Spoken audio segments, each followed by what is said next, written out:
Hi, my name is Sarah, and today I'm going to make the same mistake twice, also known as 100 Books in 100 Days 2021. You might have noticed that I haven't been posting to my channel much recently. Essentially, life got hectic, I got a puppy, and so it became hard to keep up with everything. But with a large number of books coming due soon from my library, there only being 100 days left in 2021, and me having like a weird amount of nostalgia for the original 100 Books in 100 Days, I figured I'd give it another go.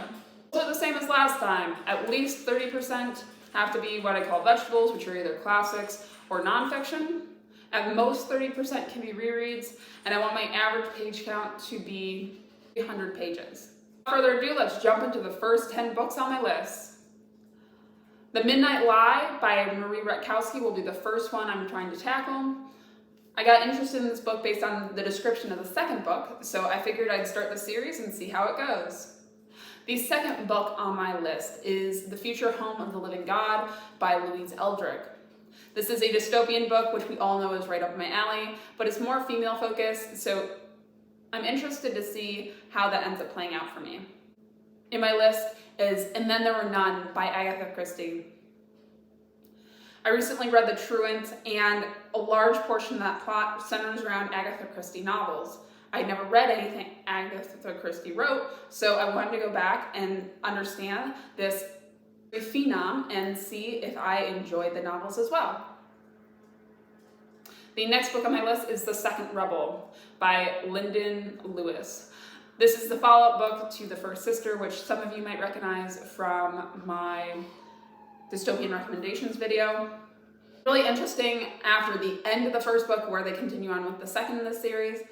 It will keep up with the same really interesting world building and political dynamics as the first one. The book on my list is Matrix by Lauren Goff. The description looked interesting in my library, so I got it, and now time's running out on it, so I gotta read it quick.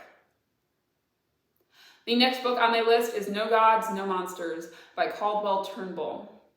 This book is essentially a contemporary fantasy book where all of a sudden monsters just appear, which sounds so freaking cool.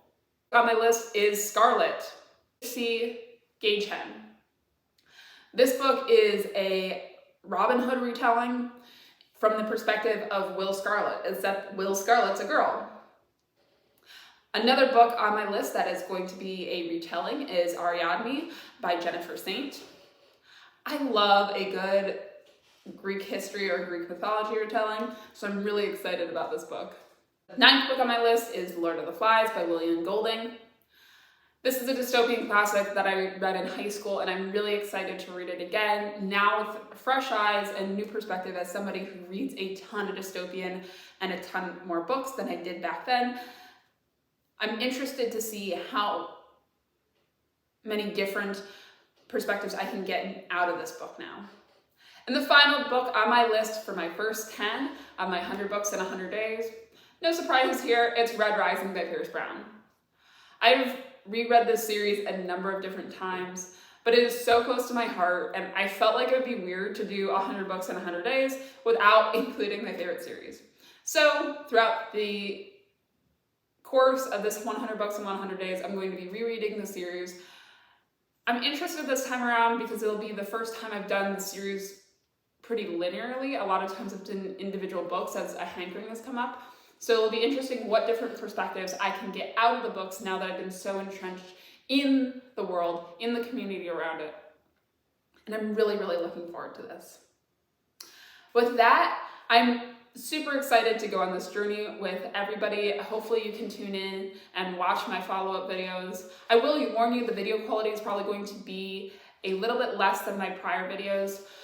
The story there is that the puppy really likes trying to eat my books. I don't like him trying to eat my books, and so they're kind of stacked in a way that is not super visually appealing. So you're gonna get this nice blank background and probably not so great at lighting. Also, I really want to enjoy the process this time around and focus on the reading more so than the video making. And so I'm going to basically allow myself some grace, focus on putting out videos that I'm excited about. And you might see I'm also trying to do a couple history videos. I'm really into ancient history, particularly around the Mediterranean area. 100 BC to 180.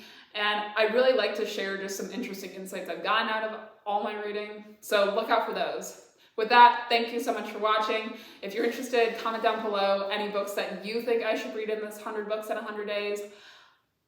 Or if you've read any of the books on my list, what you thought of them. Thank you so much for watching. Have a great day.